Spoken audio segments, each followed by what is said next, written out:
Hello there, and welcome to the Forts Pro League.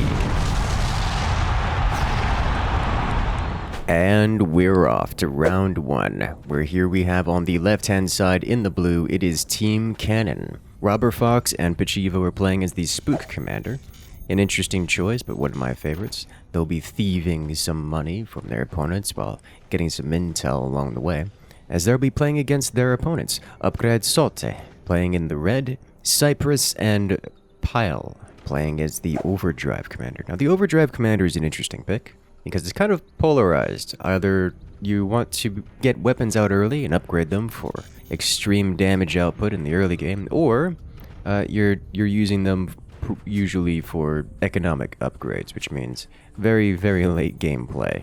And we'll get to see which is which here coming up pretty soon. Given that it's already, 80 seconds into the match and we have 0 technologies placed, I imagine it's probably not the early aggression strategy, as we see them getting their technology down early, or getting it down just now, as they have gone up to full mine economy first.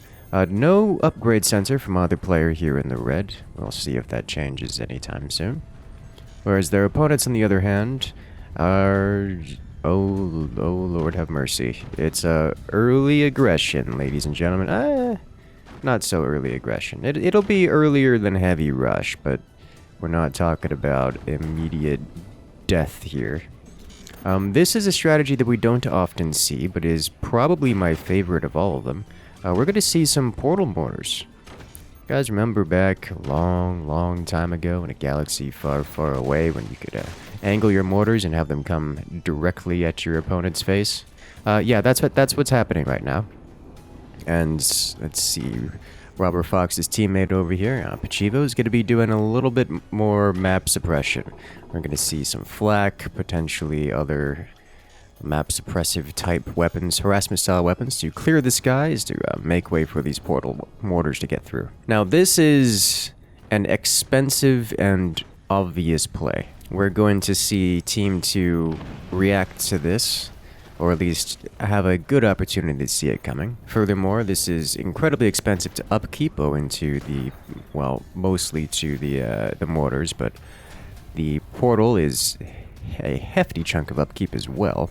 That's going to slow down any potential firepower out of them. So typically, this kind of strategy, rather than seeing a slow grind, often wins in 2 or 3 volleys, just by virtue of slamming 6 mortars directly into your opponent's core, which is kind of difficult to deal with. It does look like we are seeing the later game option out of Team 2 here, up on the right side, as we see the mines being upgraded. This is what the Overdrive Commander is used for. Similarly, we do see machine gunners and extra defenses coming out from the team in the red, which are being immediately picked off by Pachivo here. We have one player going for those suppressive weapons, and here come the mortars. First couple rounds have been sent flying through the portal. And it looks like he's just getting a little extra energy going, because he's gonna need it. And there it is.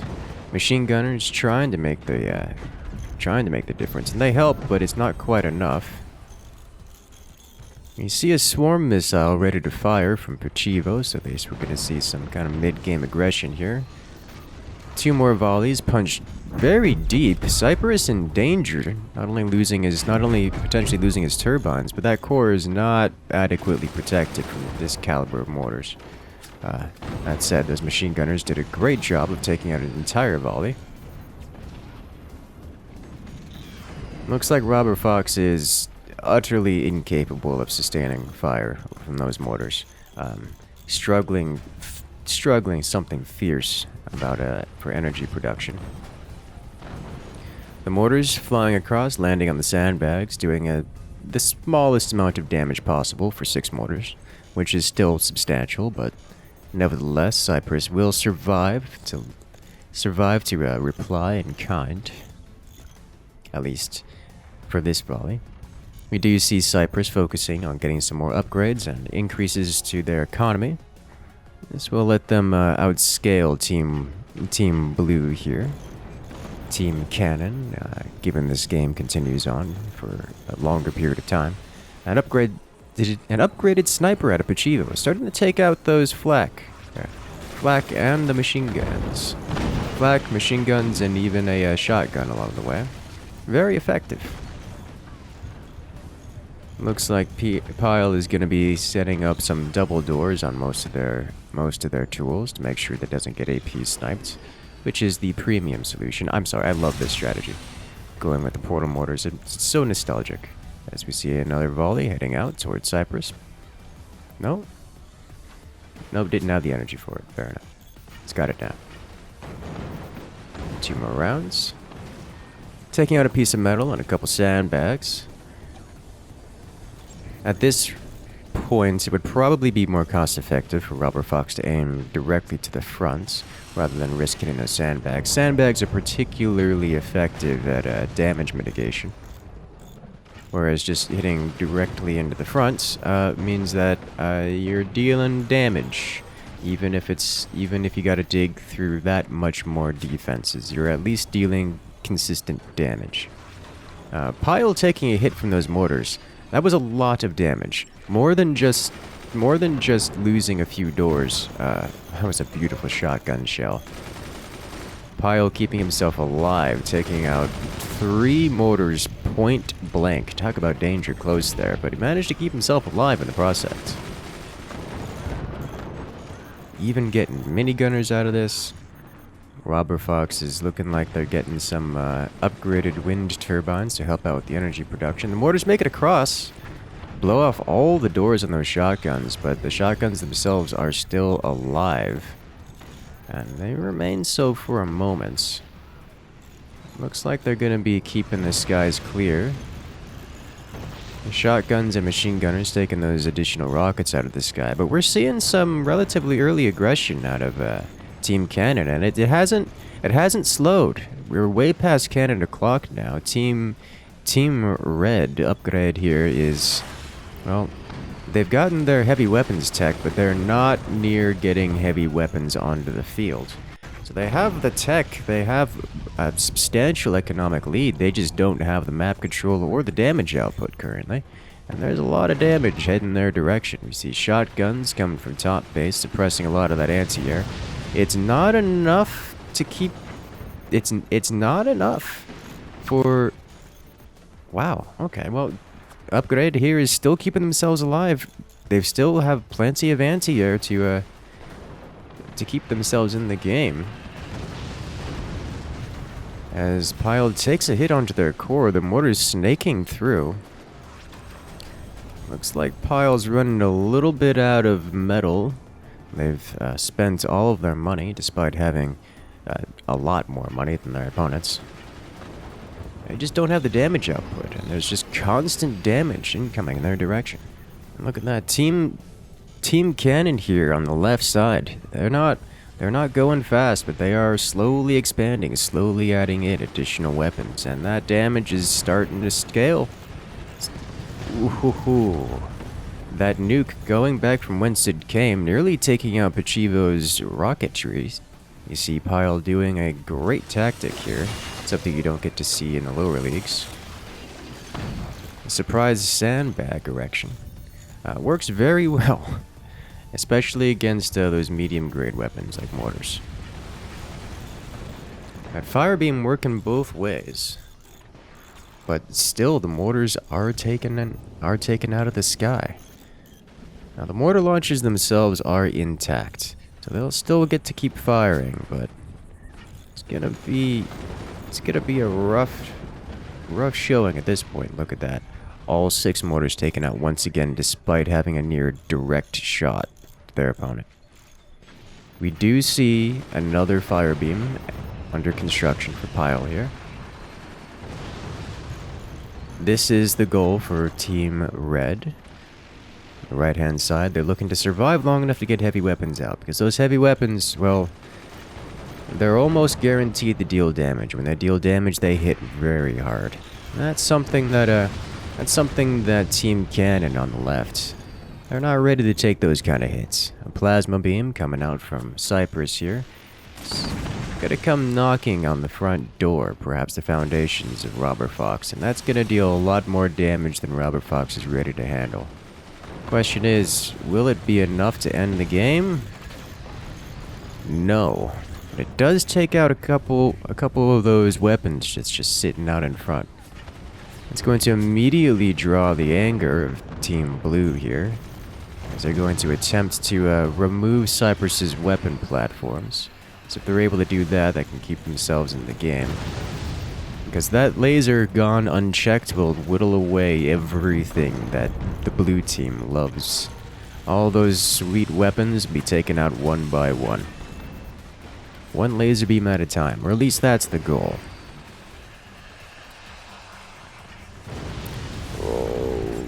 Oh, it's bad. Fire beam enhanced mortars crashing into Cypress, and Cypress just doesn't have enough defenses to keep. Uh-oh. Oh, that was close.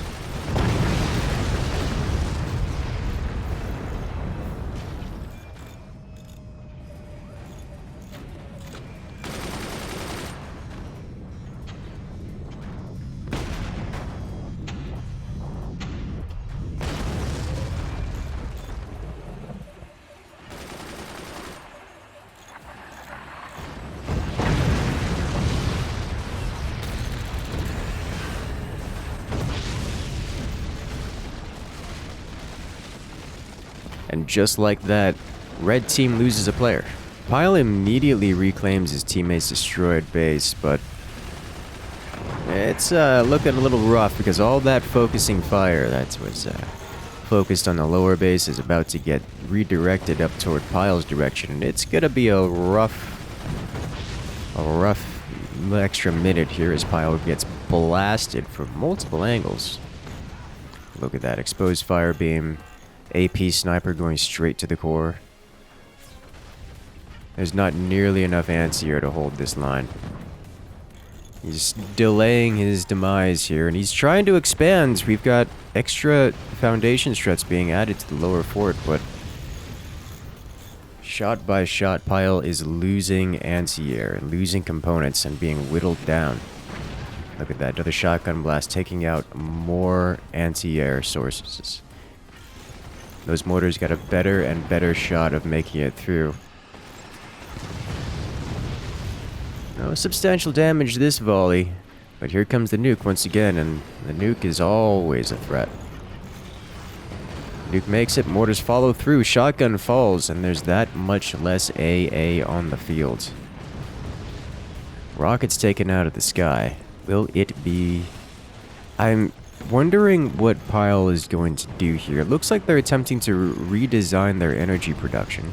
Looking like they're trying to get rear turbines so they can hardwall the fronts and therefore keep the turbines more intact, or at least get more space for anti-air along the front. This is a good decision, because defending those turbines through an open wind tunnel is a quick way to get yourself in trouble. So yeah, Buzzsaw is still focusing that lower base position, trying to take out that economic advantage. Team 2, despite being a player down, still has a metal income advantage, like a substantial metal income advantage. With the commander active, Pyle's sitting at 112 metal per second income, while Robber Fox and Pachivo combined are sitting at, 52 metal income. Which is, not the same, but still, look at that damage. It is slowly building up.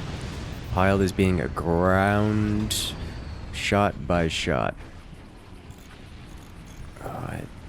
It hurts me so much seeing Pyle float this much metal, but I mean, it's so very difficult to spend it this quick to spend it quickly. There's so much damage incoming. There's so many different things to do.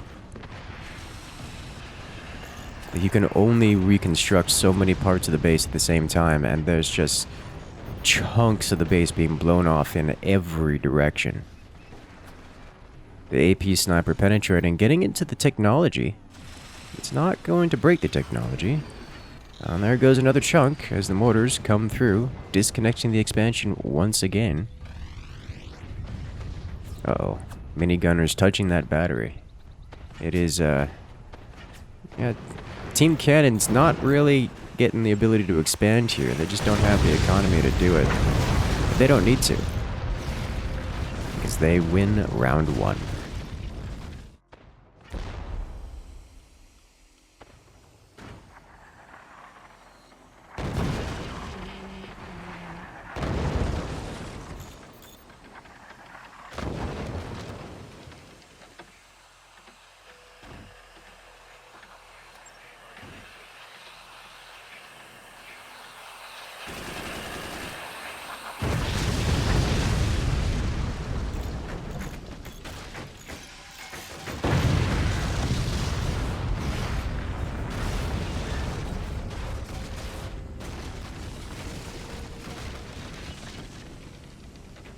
And we're off to round 2, ladies and gentlemen. The sides have been swapped, so here we have on the left-hand side of this team Armoured Salte, playing as the armadillo commander, a commander that fits well with the same playstyle they used last round. They get extra bonuses to their defenses, and repairing is cheaper. It makes for great long-term play with some upgraded economy and tanking anything they can and everything they can, which is, well, usually just about everything as they slowly build their way up to heavy weapons and gradually deal death to their opponents. A very common and relatively high win rate strategy, as they intend to bring that victory in this match against their opponents, Team Cannon. Here on the right-hand side in the red, Team Robber Fox and Pachivo are playing as the Firebird commander. This is a commander we don't see very often, but it's rather incendiary, rather fun, and oh my god, they're doing it again. Ladies and gentlemen, this is the Portal Mortar strat. One of my favorite strats, but something we don't often see. Curious to see how they're gonna handle it on this map. The Firebird commander does enhance incendiary mortars. It makes you wonder if they're gonna go straight to the heavy mortars, or if they're going to stay on incendiary for a moment. I assume they're gonna go straight to heavy mortars because it's just heavy mortars are that good. This is the same. It's just straight up the same strategy they went for last round. I mean, it worked for them last round, even though it was actually kind of close. Team 2 almost stabilized, but Team 2 didn't quite get it that time. Armoured Salte getting slowly ground out in the last round and taken down one shot at a time. We'll see how they handle themselves this time. Because this time with the Armadillo commander, they are absolutely able to hold the line much, much easier. It just doesn't cost nearly as much to repair, and they can just take those kind of hits. Mind you, they don't get the upgrade bonus and the raw economic power that they had the previous round. You'll notice they don't have upgrade centers, which means no bonus economy. So we'll see how things get handled this time around. We do see, yeah, they are opening with the incendiaries. This is not terribly surprising to me, though I do expect to see an upgrade center coming out soon. Team Blue is, Blue team is looking to get their anti-air and defenses up. They had more anti-air before the mortars landed, but looks like they're gonna have to focus on their defenses. One benefit of getting the incendiary mortars out this early is that they can get more damage output going.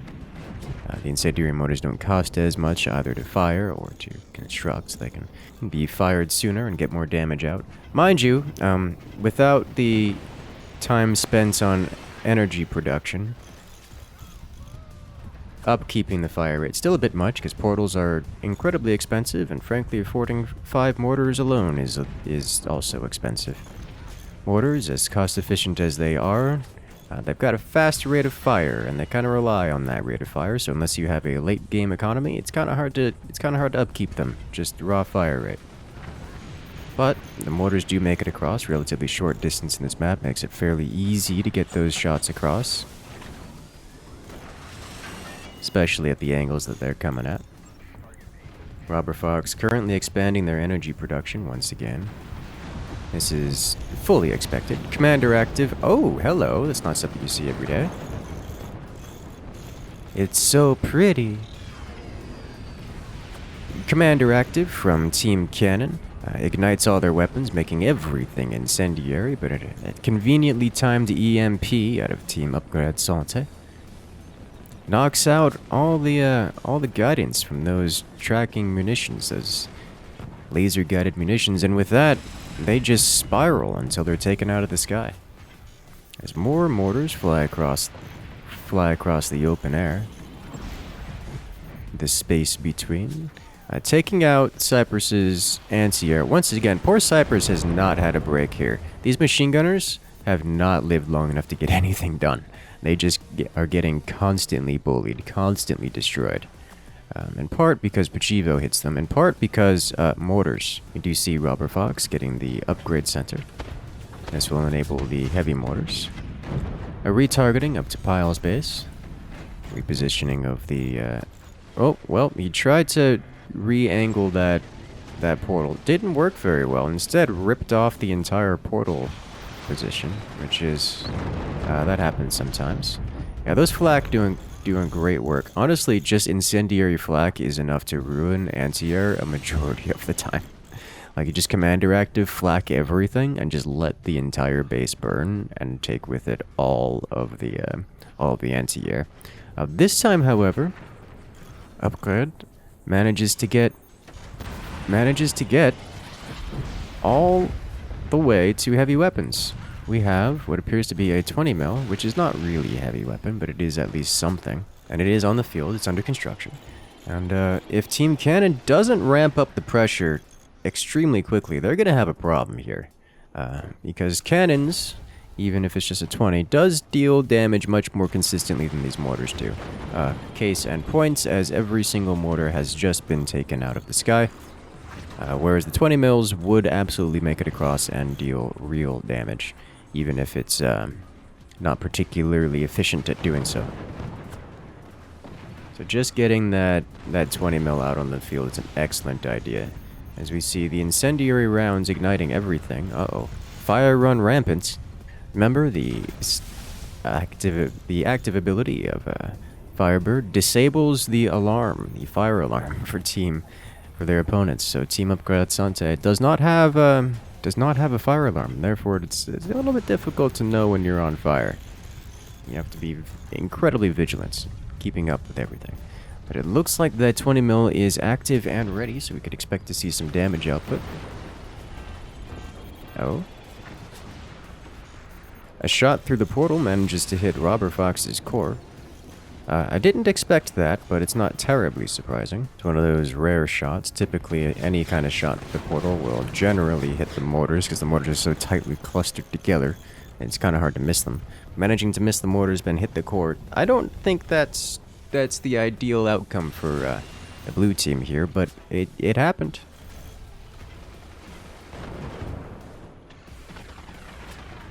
Looks like those mortars being aimed at the cannon positions, trying to remove the threat before it becomes too much of a threat. As there's the fire beam coming out from Pyle. The incendiary sniper is such a dirty weapon, especially if you can get it upgraded to an AP sniper. You know what's even dirtier weapon? Incendiary smoke. We're just giving them the white phosphorus treatment. Like, you can't put out the fire until the smoke goes away, which means everything burns and you can't stop it, which is just unpleasant. AP miniguns. That's something I didn't expect to see here. Twice upgraded, unique to Armadillo. They're just kind of expensive, but you know, I mean, if you got a sniper that's close enough range, which it is, you can just kind of blow it up. Because why not? See the heavy mortars firing and missing, which is unfortunate for Robber Fox here. Looking to take out those cannons before they become a deadly threat.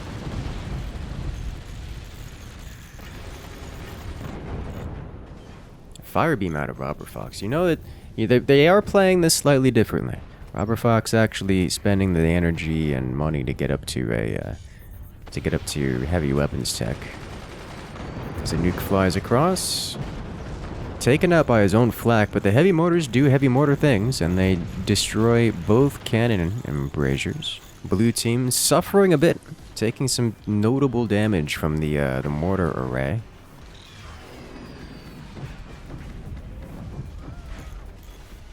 I'm wondering how much damage, oh, a beautiful shot. A sniper straight through the door. Robber Fox loses a mortar. It looks like no significant deformations. That mortar can simply be replaced or not. That'll be up to them if they're transitioning out. Looks like they are going to replace it. I was going to say, because if Robber Fox is transitioning to the heavier weapons, then spending the money on a replacement mortar is just not necessary. If you can instead get a plasma beam onto the field. They still have what, 4 mortars, barring the one that they lost.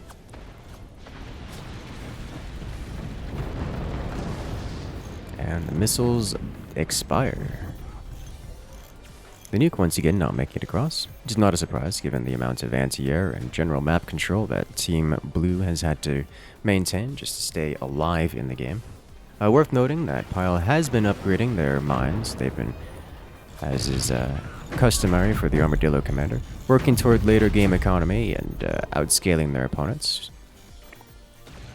So far, Team Cannon just hasn't been able to deal the damage. Despite having the extra damage boost and general malaise bonuses from the Firebird commander, they just haven't managed to get those shots landed. I think it's probably owing to the delayed heavy mortars. Incendiaries, as nice as they are, even with the upgraded damage, just don't hit as hard as the... oh, again? Good lord. It's... once again, Cyprus loses all of their cannons. Which is just unfortunate. But in the midst of that, the cannons did manage to get off a nice little death rattle there and hit Pachivo, top base for Team Cannon. Got him right in the core, taking 25%, taking him down to 25% HP, which is not much HP on your core. If you look at your base and it's at 25%, that's not a happy number. Robber Fox, on the other hand, taking his opponent to the lumber mill, because that's a lot of buzzsaws. We do see a plasma beam placed for Robber Fox. It's about a quarter of the way completed now. The nuke flies. And the anti-air is enough. Not even a swarm missile makes it across. Oh no, the AP minigun.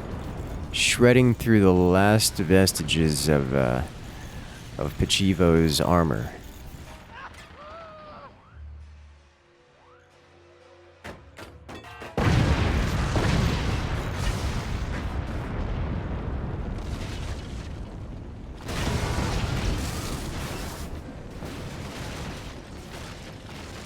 That's unexpected. Red team loses a player. Robber Fox last standing with their mortar abomination. And looks like Pyle's returning the favor, sending some mortars back to them in kind.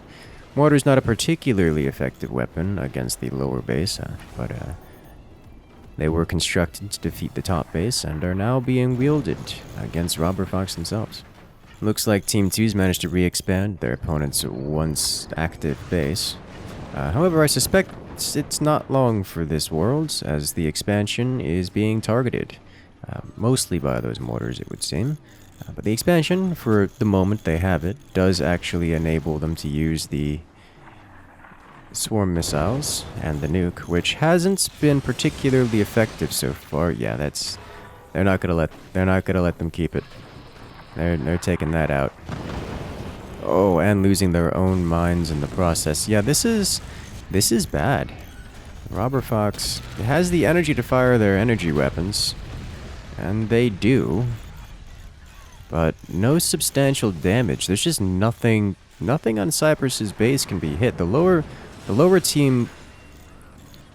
player on the blue team's base just doesn't have anything. They've been bullied so hard they just don't have anything. The only one with real weapons is Pyle, the top player, and Pyle's got a lot of weapons. Like a base destroying amount of weapons. Like, he's already destroyed one base and is starting to scorch the earth with the other. Once again, the laser fires, hits nothing, passing through the base, as there is nothing to hit. The portals and the mortars still exist for Robber Fox. They lost several of them, but one full control group still remains. There's still a proper cluster. It is active and can be used, though I suspect... Oh, well, that's just it then. Robber Fox loses all of their economy, all of their mines, and will not be able to reconstruct them, as we see their base slowly get disassembled and not repaired in the process. That laser beam firing what is likely its last shot, looking to spite their opponents, hitting an energy shield, reflecting back into himself as if getting blasted by, as if having your mines getting taken out wasn't well, suffering enough. The energy weapons, costing no metal to fire, should be able to oh, well, that's bad. Another solid hit. Actually cuts pretty deep. It's surprising to see it cut so deep through the opponent's base, but as we can see, there's just no repairs going on in Red's base here, and it's only a matter of time before Blue Team manages to grind them down enough. Mind you, those fire beam plasma beams are trying desperately to deal any damage they can. I'm genuinely surprised they're still alive. I am truly surprised they're still alive. It's like you can't repair them. Like you can't do anything. Yeah, okay. Here's the concede. Yeah, this is well done. And this is the end.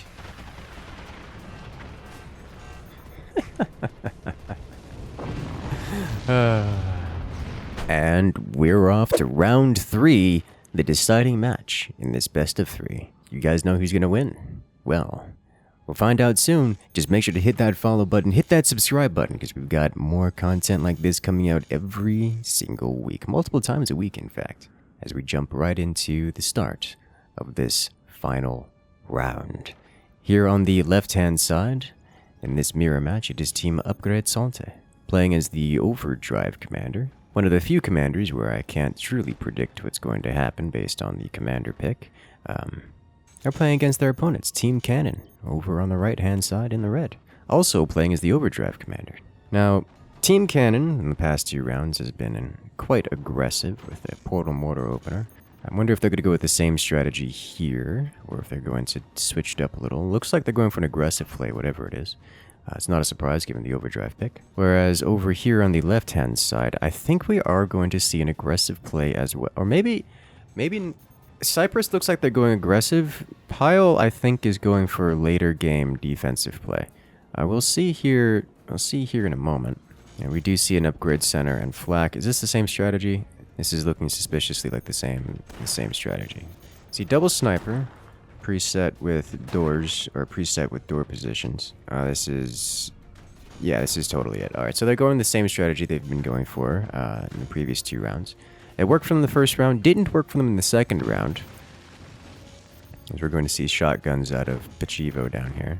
I'm probably going to see swarm missiles again. We'll transition to those, I imagine. I wonder if it's worth getting a mine there, at least temporarily, just to get that eco boost, because they don't. Pachivo doesn't actually get the swarm missiles for quite some time, and I don't know if it's worth getting a mine, if that'll pay off. An AP sniper. Oh, that's close. We see a sniper cheese. The sandbag trying desperately to keep it intact. He's 2 shots away, but he does survive. Yeah, okay, that's scary. That one is a fun cheese to do. Very rare that it works, but against greedy opponents that sell off their base, like, you know, literally having your core exposed, it works pretty well. Just coincidentally didn't quite work that time. Luckily for Robber Fox, they happened to have 2 snipers exposed and ready to retaliate. That kept Pyle in check for a little bit. Delayed the fire rate by virtue of removing one of the snipers, giving Robber Fox just enough time to construct the defenses. The shotguns once again start berating Cypress here, just keeping his anti-air at bay, making sure he has to be extra defensive with him, keep it fully defended or else it gets blown up, as Robber Fox is going straight to heavy mortars. In fact, he's already got them upgraded. With those heavy mortars comes massive damage, which will be sending out toward the opponent's direction. Doesn't have the energy. I think they've got just enough built up. They could fire if they wanted to, but if they do so, they're going to be stuck in limbo for a long time. Looks like they're spending that energy on energy production first. They do send out the first volley, as they add 3 more turbines. Mortars not making it across to deal notable damage. Pyle hard walling. This is well, I mean, you're playing Overdrive, you've got your upgrade center, you've got upgraded mines, you're full deep in the economic development. Why not just hard wall everything off, not participate in the match, and just get all the toys, because what you can do is get all the toys, hope your teammate's alive when you finally get them, and then commit mass destruction. It's not the turtle strat is not the worst strat. It just tends to struggle when your opponents are going full aggro, which Team Cannon, I mean, it's pretty aggressive. It's not a super destructive timing. The portal mortars are just kind of too expensive to be incredibly devastating. But if left unchecked, they will grind the player down, and it looks like that's what's happening here. Pachivo doesn't have a whole lot of damage output themselves. They're relying near completely on those mortars to deal the damage, and the mortars just don't have a high fire rate owing to the economic requirements of them, as Rubberfox still adding additional turbines. The addition of the rockets will make a huge difference, is that will prevent Cyprus here from properly reconstructing their base between mortar volleys. That's going to apply just enough pressure to bring Cyprus down without assistance, and I think Pile's getting involved here because of that, as they're starting to add additional anti-air and 3 snipers, which is an interesting decision. Snipers in AI War are premium anti-air, but here not so much. We're looking... Oh, those are upgraded snipers. Looks like he's going to be doing the same kind of strategy against Pachivo, except instead of trying to cheese out the core, instead just wipe out all the weapons. As many times, especially in these low economy games, or these higher aggression games, a lot of the players won't double door their weapons because they just can't afford to. I mean, they're sitting on 2 mines. They really can't afford to double door their weapons. So getting cheeky anti-armor sniper spam can wipe out a whole bunch of weapons from Team 2 before they have the ability to properly defend. And it looks like Pachivo is getting those defenses in place, but not before losing several weapons. Those AP snipers will not be able to get any more damage done. It'll be probably in a little while before Pile recognizes that, as the mortars are digging incredibly deep into Cyprus. This is getting dangerous now, especially with that smoke preventing proper rebuild. Cyprus cannot continue taking hits like this. The fire beam is not even able to fire back because it's still enclosed. Can't even afford a door for it. May just have to expose the fire beam and fire it once, which will cost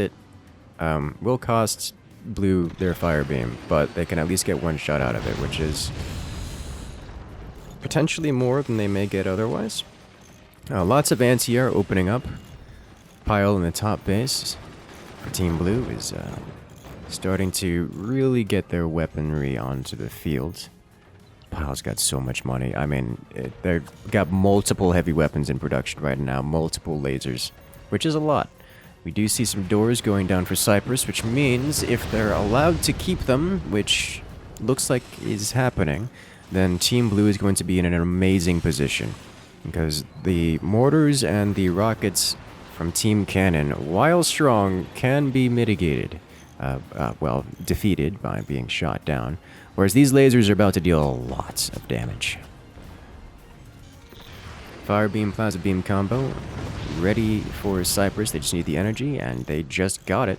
We're about to see the first proper retaliation after 9 minutes of getting beaten. How deep does this go?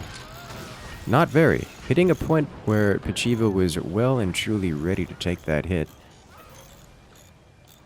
It does some serious repair. It does some serious damage in terms of repair costs. Like, that's something that Pachivo really, really doesn't want to have happen more than, once. But it isn't going to be slowing them down at all, as we're about to see much, much more damage output coming from Team 2 here. Coming from the red team here. Look at that. We do see 3 plasma beams set up for Team Blue. And a fire beam. For that's worth. Fire beam, plasma beam combo. Punching through, exposing the weapon, but not destroying it. That's just a lot of armor. as Pachivo is looking like they're getting set up to add in a swarm missile, potentially a nuke. I can tell you what's really... Pyle is just waiting to get that shot onto the portal. Because if they can get the shot through the mortar portal, that's just lethal, just immediately. Oh, massive damage. Finally penetrating the armor, Pachivo loses almost all of their mines, and with it, most of their hope of surviving follow-up shots. There's one thing Pachivo doesn't have is a strong economy. They've been relying on slowly building up their armor over time, so they could take a few hits and delay the inevitable, hoping that by delaying those shots, they can actually buy themselves enough time to deal game-ending damage with their current weapon set. But looks like the tides have turned. They've taken too long to deal that damage. After 9 minutes.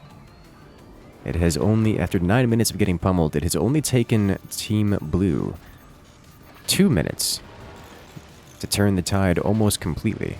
And there's that shot through the mortar portal, losing just about all the mortars, managing to not be lethal, which is a surprise to me. Look at that laser beam just slicing off components of the base, chunk by chunk. Team Cannon falls. As, surprise, it's multiple cannons. Hoo-hoo-hoo, an energy shield. And there it is. Looks like Pyle wasn't prepared to take hits from heavy weapons. The sudden cannon switch. A bit abrupt, it would seem. It's not super sneaky. The cannons had been constructed over time and fired at least once. Pyle was aware that they had to defend against cannons, but simply elected not to, owing to probably just because they didn't need to. They've got plenty of heavy weapons and can risk it for extra damage output. But Robber Fox is set up with a lot of economy at this point, as they really didn't focus heavily on trying to end the game, but instead on upgrading their economy, which is an interesting decision given their rampant early game aggression. I like the decision, but it makes me feel like that should have adjusted Pachivo's play, because Pachivo in the lower fort didn't switch out of map suppression, nor did they develop additional economy, which makes me wonder what the strategy was. As we see lots of cannons coming out for Robber Fox. Now, cannons are devastating.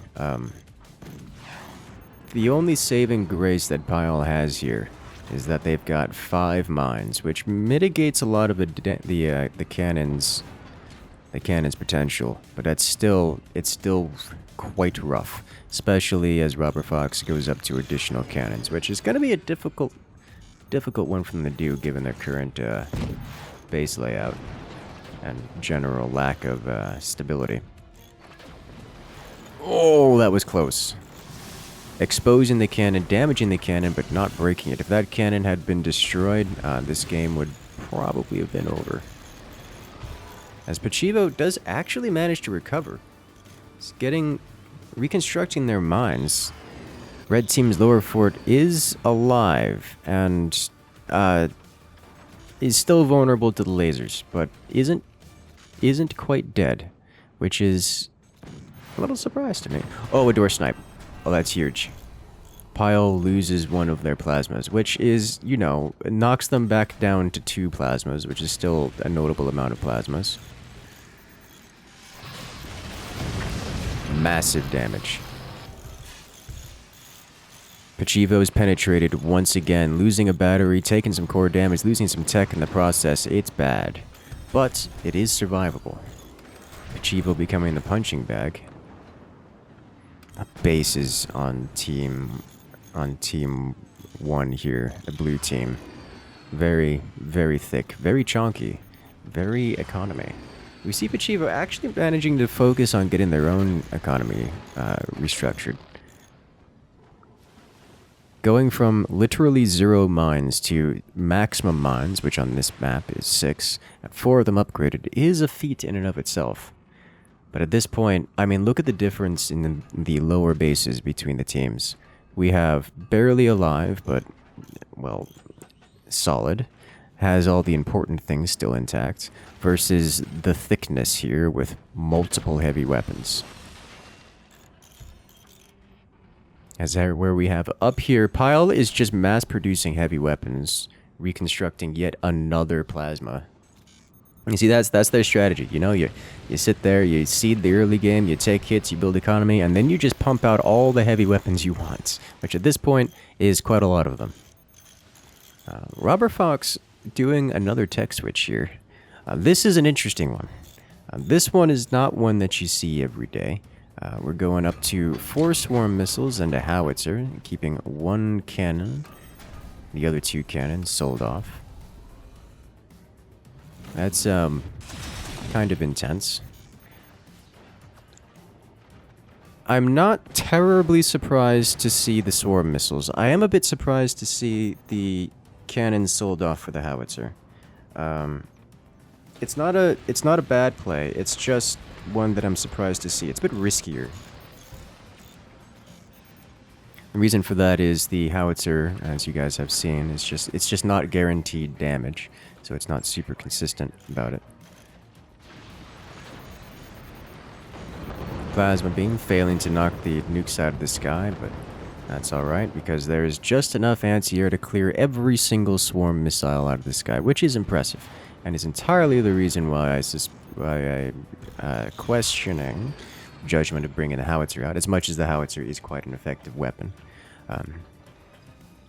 But the reason Robber Fox needed to tech switch is just because 3 cannons is insufficient to bring down Pile here. It's too much. Pile with this much built up defenses and already sitting at maximum economy, 3 cannons is insufficient to wear them down. As you guys may know from previous episodes or streams, cannons aren't really high penetration weapons. If you have a weak spot, cannons aren't particularly effective at breaking through and hitting those critical components. Now, their whole gimmick is that they deal a lot of damage consistently, so they slowly wear their opponent down, causing an insane repair bill that their opponent just can't pay for.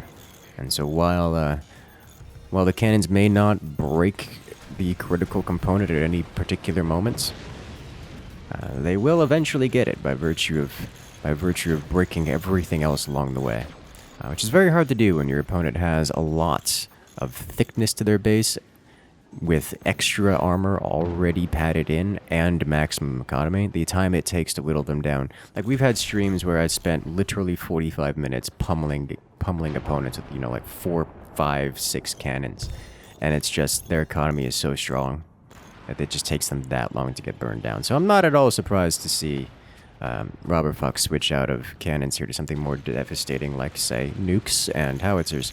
It's just the howitzer specifically, in this context, because their opponents are so heavily entrenched with anti-air, it's going to have an approximate DPS of 0, which is substantially less than the cannon, despite, having a higher potential damage output.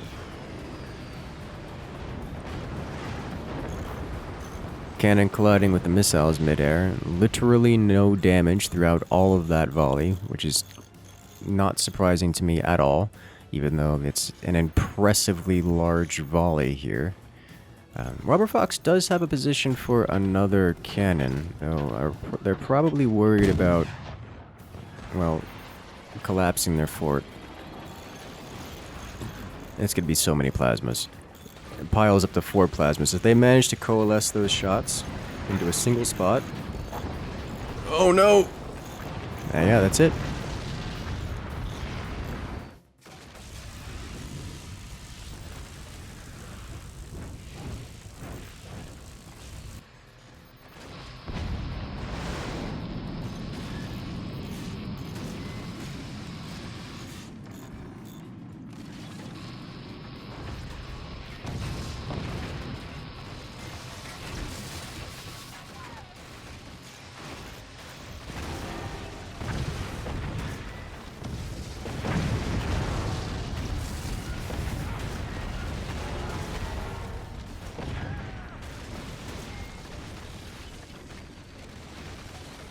Death by laser. Pachivo falls as their foundation is once again sundered and sliced open by plasma fire.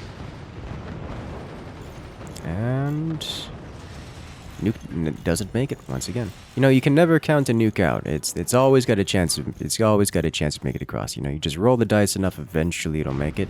It's just the DC check for this one's a bit high. Yeah, you gotta get that nat 20 or it's just not gonna happen. And Robert Fox hasn't quite rolled that crit yet. As we see 2, we're gonna see 3, and not 4. Pile doesn't have the energy capacity to fire all 4 of those plasmas. I wonder if they're gonna change that. The cannon doing good work, constantly getting hits. It's just a single cannon is insufficient to break the opponent's base. I'm wondering if it's probably worth firing that howitzer before the nukes. I mean, Robert Fox doesn't have the capacity to fire the nukes and the howitzer simultaneously. Like, they have to wait. Once again, every single missile taken out of the sky. Howitzer, it makes it across, taking out 2 wind turbines and dealing a small amount of damage to other components. Robert Fox utilizing the energy shields to render themselves immune to all that laser fire. Not enough energy shields. Too many lasers.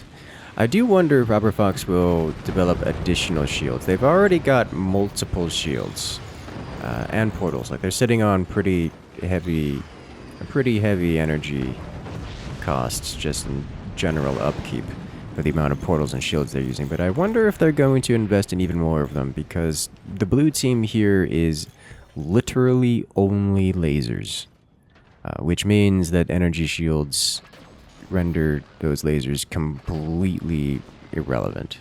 So, I mean, that is the question, isn't it? Because energy shields are expensive, and, well, frankly, Robert Fox is struggling to generate enough energy to utilize all their weapons, so taking more of that energy away in the interest of firing more weapons is a little bit rough.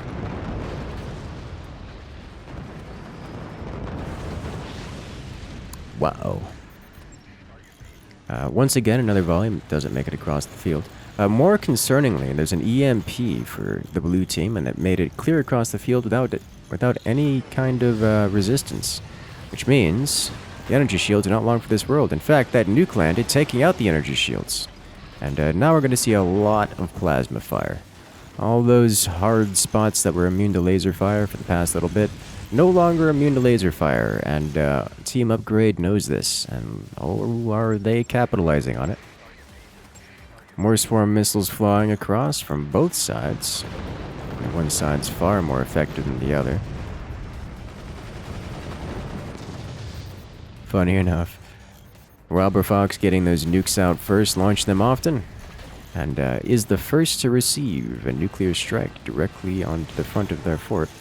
As here we see the fire beam penetrating, the plasmas leaving the core vulnerable, but it's not quite enough, is it? Oh, that's close. Oh, it's burning.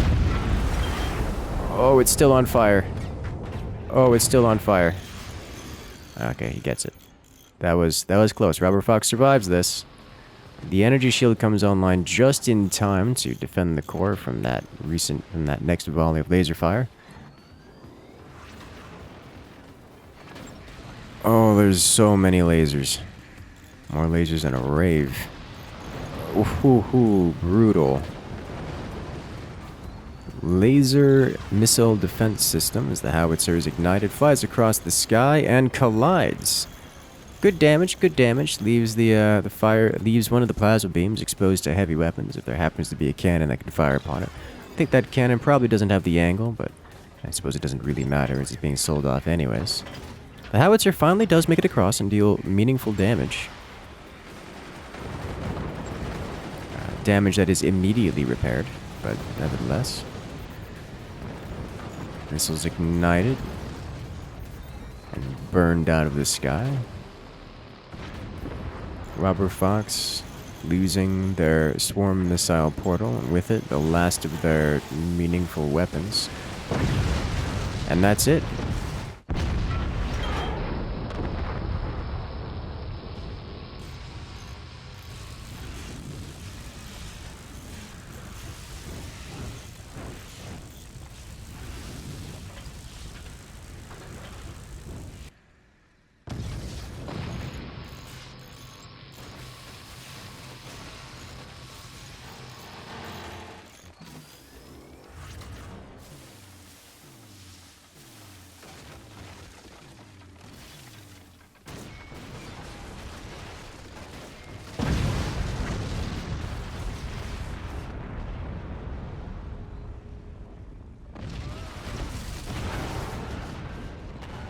Ladies and gentlemen, Team Upgrade Salt takes it, winning 2-0 in this best of 3. Alright, ladies and gentlemen, make sure to hit that subscribe button, make sure to hit that follow button, make sure to hit that like button, leave a comment below. Did you like the portals? Did you like the mortars? Did you like the lasers? And do you want to see more? With that, ladies and gentlemen, I'll see you guys later.